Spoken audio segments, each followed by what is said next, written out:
सभी को राम राम। नमस्कार। मैं हूं पी के अग्रवाल। आप देख रहे हैं ट्रूथ प्लस। साथियों, आज मैं एक नया करेक्टर गढ़ के लाया हूं। डीएस। डीएस यानी डीप स्टेट। एक लेफ्ट लिबरल लेबर करेक्टर गढ़ा है मैंने। ये आप जानते हैं, लेफ्ट लिबरल सेकुलर का मतलब बीजेपी विरोधी, मोदी विरोधी, हिंदू विरोधी और भारत विरोधी भी है। अब अगर ये करेक्टर सामने लाऊंगा तो मुझे तो बनना ही पड़ेगा राष्ट्रवादी, सनातनी हिंदू, बीजेपी समर्थक, मोदी समर्थक, आरएस समर्थक। तो मैं एक थोड़ा सा चर्चा, कुछ कुछ सवाल सोशल मीडिया पर आते हैं, उनका जवाब इस पात्र के माध्यम से देने का प्रयास करूंगा। अगर आपको वीडियो पसंद आएंगे तो मैं ऐसे ऐसे आगे भी वीडियो बना सकता हूँ। तो खैर जी, मेरा मेरा पात्र डीएस, इसे आप लेफ्ट लिबरल सेकुलर पत्रकार समझ लें, यूट्यूबर समझ लें। सवाल पूछने में माहिर, आरोप लगाने में माहिर। ना तो इन्हें सवालों के जवाब चाहिए, ना इन्हें आरोपों के जवाब चाहिए। इनके ऊपर कोई सवाल पूछो तो ये गायब हो जाते हैं, इनके ऊपर आरोप लगाओ तो ये चुप हो जाते हैं। तो खैर, मैं बात कर रहा हूँ मिस्टर डीएस। हम ये मान के चलें मेरे मित्र हैं जो दूसरे इकोसिस्टम से जुड़े हुए हैं। तो आज मेरी मुलाकात हो गई। हेलो, हाल चाल पूछ के मैंने कहा और क्या हो रहा है, कैसे चल रहा है। तो बात शुरू करी तो बात मोदी से ही शुरू करेंगे। उसने कहा मोदी जी प्रेस कॉन्फ्रेंस नहीं करते। मैंने कहा यार ऐसे कैसे कह सकते हो, मोदी जी तो बहुत प्रेस कॉन्फ्रेंस करते हैं।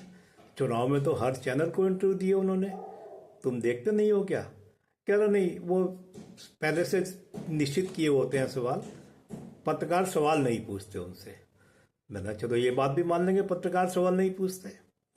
लेकिन जो सवाल पूछे जाते हैं, जिनका मोदी जी जवाब दे देते हैं, क्या उन जवाबों को तुम स्वीकार करते हो या उस पर भी सवाल उठाते हो। वो चुप हो गया।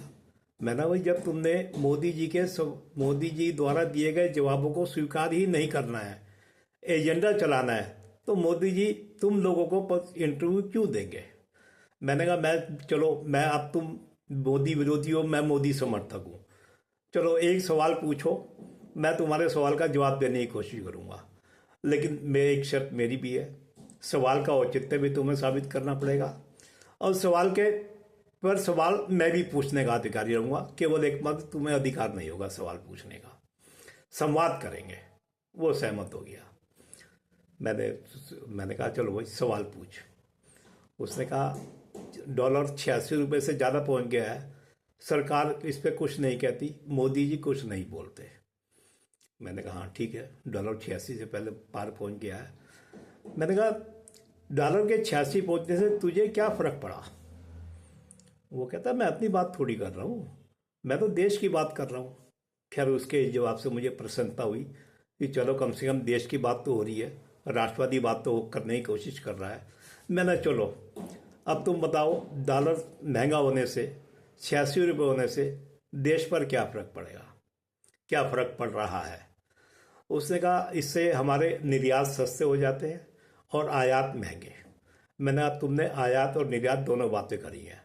अब यहाँ से सवाल मैं अपने हाथ में दूंगा आयात पर।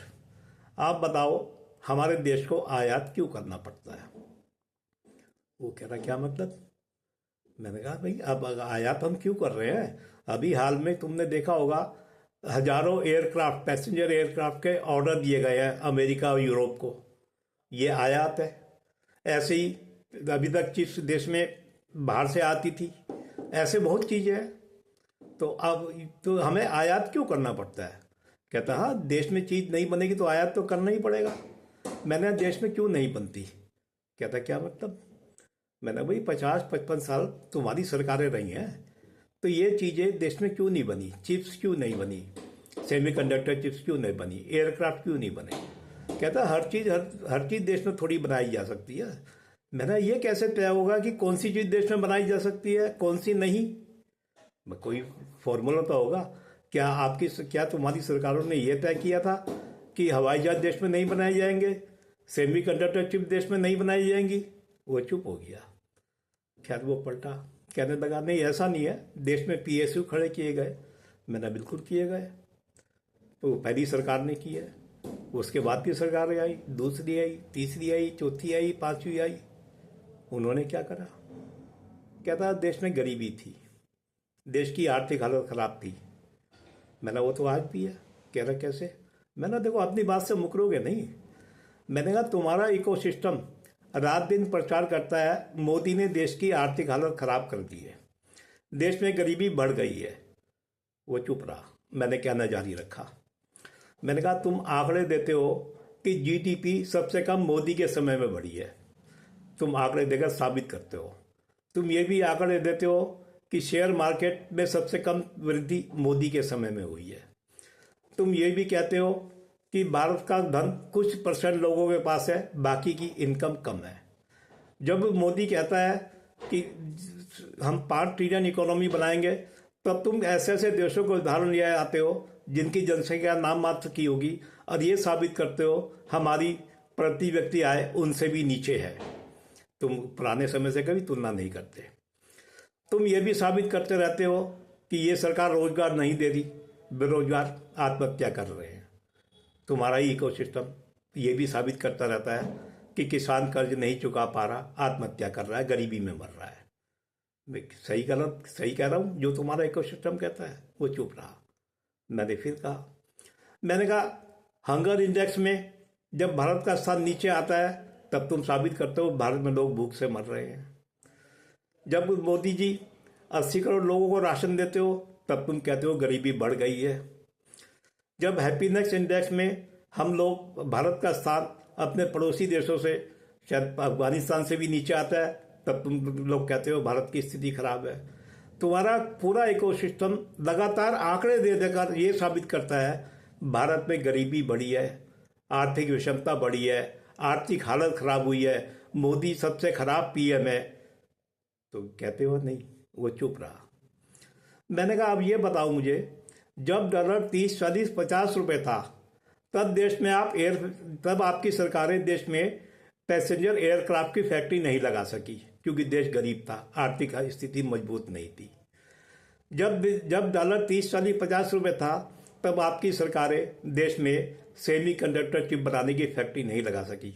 उदाहरण तो बहुत दिए जा सकते हैं, लेकिन मैं आपको सांकेतिक उदाहरण दे रहा हूँ। वो चुप रहा। मैंने कहा लेकिन उसी गरीब देश को तुम्हारी परिभाषा के अनुसार, जो आज भी गरीब है, पहले से ज़्यादा गरीब है, पहले से ज़्यादा आर्थिक स्थिति खराब है, ये बता रहा है कि एक प्रधानमंत्री इच्छा शक्ति हो तो वो एयरक्राफ्ट की फैक्ट्री भी लगा सकता है, सेमीकंडक्टर चिप्स भी बना सकता है, आत्मनिर्भर भारत भी बना सकता है। अब आप बताओ कि डॉलर बढ़ने से फ़ायदा हुआ या नुकसान हुआ? डॉलर महंगा होने से देश में फैक्ट्रियाँ भी लग रही हैं। जब डॉलर सस्ता था तब कोई आत्मनिर्भर भारत योजना नहीं थी। इस बात का जवाब दो। लेकिन अपने स्टैंड से मत पलटो। जब तुम साबित करते हो देश गरीब है, आर्थिक स्थिति खराब है, तो तुम्हें वो स्वीकार करना पड़ेगा, पहले भी खराब थी, आज भी खराब है। तो अभी अगर कोई और तर्क हो तो बताओ, अगर नहीं हो तो इस विषय को यही ख़त्म करते हैं। अगली बार कोई नया सवाल लेके आएंगे। तो भाइयों, साथियों, अगर आपको ऐसे ही मेरा ये वीडियो पसंद आएगा तो मैं ऐसे वीडियो डालता रहूँगा। वीडियो को लाइक करें, शेयर करें, चैनल को सब्सक्राइब करें। फिर मिलते हैं अगले वीडियो में। धन्यवाद।